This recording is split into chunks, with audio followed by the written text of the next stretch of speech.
আবারও রাজনীতিতে সক্রিয় হতে চান সাবেক স্বরাষ্ট্র প্রতিমন্ত্রী ও তাজউদ্দিন আহমেদের ছেলে সোহেল তাজ।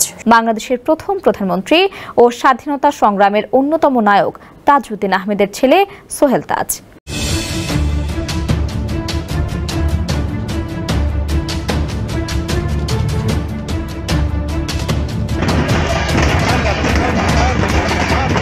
আজকে আমি খুব দুঃখ ভারাক্রান্ত মনে আপনাদের সামনে এসেছি।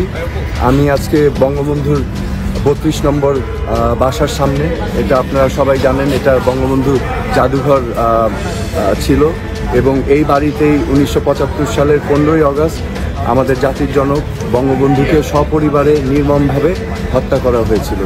মিলিটারি ছাড়া ইউনূস সাহেবকে কেউ ওই যমুনার থেকে বাইর করতে পারবে না। কিন্তু সরকারের মধ্যে যে ধরনের ছলচাতুরি, যে ধরনের চালাকি, তারপরে যে ধরনের লক্ষণগুলো দেখা যাচ্ছে, তাতে বিএনপি সন্দেহ করছে তাদেরকে। কি আপনার সুদের ব্যবসা? ইমাম সাহেবদের, আলেম সাহেবদের বাংলাদেশে কোনো দাম নাই।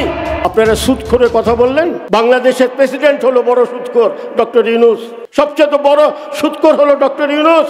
এদিকে রাজনৈতিক মাঠে আবারও নামতে যাচ্ছে বাংলাদেশের প্রথম প্রধানমন্ত্রীর ছেলে সোহেল তাজ। হ্যাঁ দর্শক, ভিডিওটি দেখতে থাকুন, থাকছে বিস্তারিত। এদিকে ডক্টর মোহাম্মদ ইউনূসকে ঘিরে যা শুরু হয়েছে, দেশে হয়তোবা এবার ইউনূস ও ক্ষমতাচ্যুত শেখ হাসিনার মতোই দেশ ছাড়তে বাধ্য হবে।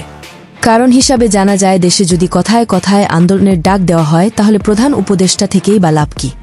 তাই তো এবার জাতিকে এই ইউনূস সরকার সুদের ব্যবসা শিখাবেন জনগণকে, এমনটি মনে করেন বিএনপির নীলোফার চৌধুরী মনি। তাহলে আপনার ওইখানে কোনো নরমচরণ নাই, ওই কথাগুলো ঠিক আছে। তাহলে আপনার জাতিরে কি খাওয়াইতে চান? জাতিরে কি মনে করেন যে এটা কি আপনার সুদের ব্যবসা?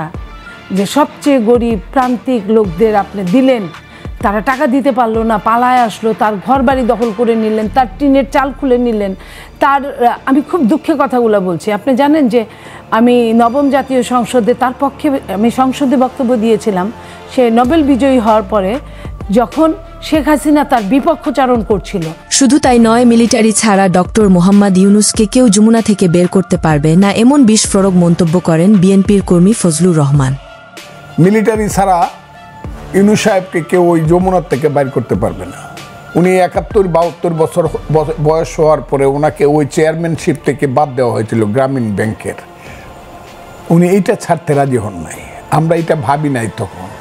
উনি ডাকলেন, এই হাসনাত কোথায় আসো, তাড়াতাড়ি আসো, ১-১৫০ ছেলে হেলি হবে, গরমের মধ্যে আস্তে আস্তে হাইটে আইসা আমার বাসার সামনে এসে বট গাছের নিচে দাঁড়াও, তোমাদেরকে ঠান্ডা পানি খাওয়াবো আর মাথার মধ্যে ঠান্ডা পানি ডালবো, আর তোমরা স্লোগান দেবে আওয়ামী লীগকে নিষিদ্ধ ঘোষণা করতে হবে। তারপরে আস্তে আস্তে কিছু বেশি হইলে তোমার বেশি না ১০-১২ ঘন্টা গিয়ে শাহবাগে তোমরা একটু মিছিল মিটিং করার একটা ভান করবা আর স্লোগান দিবা রাজাকারের বাচ্চাদের নামে, যারা এই দেশের সমস্ত বুদ্ধিজীবীদেরকে হত্যা করে দেশের সমস্ত মস্তিষ্ককে শূন্য করেছিল, আলবদর বাহিনী সৃষ্টি করে তাদের নামে স্লোগান দিবা।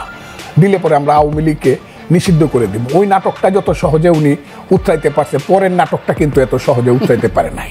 এছাড়াও সরকারের ছলচাতুরি দেখে বিএনপি সন্দেহ করছে, এমন বক্তব্য দিয়েছেন বাংলাদেশের রাজনৈতিক গবেষক গোলাম মাওলা রনি। কিন্তু সরকারের মধ্যে যে ধরনের ছলচাতুরি, যে ধরনের চালাকি, তারপরে যে ধরনের লক্ষণগুলো দেখা যাচ্ছে, তাতে বিএনপি সন্দেহ করছে তাদেরকে। দেশের আন্দোলন আর জাতীয় নাগরিক পার্টির হুঁশিয়ারি দেখে এবার জুলাই বিপ্লবে যারা বহির্বিশ্ব থেকে ছাত্রদের পাশে দাঁড়িয়েছিল, তাদেরকে এবার অপমান জনগণভাবে কথা বলছে দেশের কিছু রাজনৈতিক দল, যা দেখে ক্ষিপ্ত সাধারণ কিছু জনতা। পিনাকিদা উনি একটু বেশি বেশি কথা বলতেছে, তারা রাজাকার। এই স্বাধীনতার বিপক্ষে আর্মি প্রধানকে গ্রেফতার করা হবে, চুপ্পুকে গ্রেফতার করা হবে। এই জামাত এবং এনসিপি মিলা গণজাগরণ মঞ্চের মতো আন্দোলন করলো, সাজানো আন্দোলন। পরিশেষে বলতেই চাই, ৩,৮৫,০০,০০০ নতুন ভোটার, তাদের ভোটের অধিকার চায় দেশের জনগণ, এমন মন্তব্য করেছেন বিএনপির কর্মীরা। তরুণদের অধিকার আদায়ের এই সমাবেশ রাজনৈতিক অধিকার। বিগত দিনে ১৫, ১৪ সাল, ১৮ সাল, ২৪ সালে এই দেশের তরুণ সমাজ যারা নতুন ভোটার হয়েছিল, তারা ভোট দিতে পারে নাই। ৩,৮৫,০০,০০০ নতুন ভোটার, তারা তাদের নাগরিক অধিকার ফেরত চায়, তারা তাদের ভোটের অধিকার ফেরত চায়।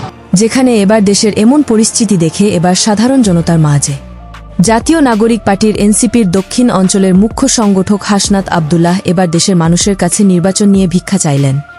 যতদিন পর্যন্ত এনসিপিকে আপনারা দেখবেন হালালের পথে, হকের পথে, বাংলাদেশের পথে, আমরা চাই আপনারা এনসিপি কে সহযোগিতা করুন। এনসিপি তো সহযোগিতা আপনাদের কাছে আমরা ভিক্ষা চাই, জনগণের কাছে ভিক্ষা চাই। জনগণ এই বাংলাদেশপন্থী দলটাকে তার সমর্থনকে ভিক্ষা দিবে। যা দেখে দেশের মানুষ রীতিমতো অবাক হয়েছেন। এই যে ডক্টর মোহাম্মদ ইউনূস উনি পদত্যাগ করতে চাচ্ছেন, এটা জনগণ হিসেবে আপনি কিভাবে দেখছেন? আমি জনগণ হিসেবে দেখছি এটা তো সম্পূর্ণ একটা নাটক। উনি এই পদত্যাগের কথা বলে উনি দেখতে চাচ্ছেন যে ওনার জনপ্রিয়তাটা আসলে কতটুকু।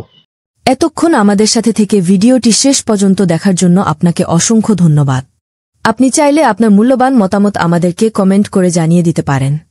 আমরা আপনার সেই মহামূল্যবান কমেন্টের রিপ্লাই দেওয়ার জন্য সর্বদা চেষ্টা করব।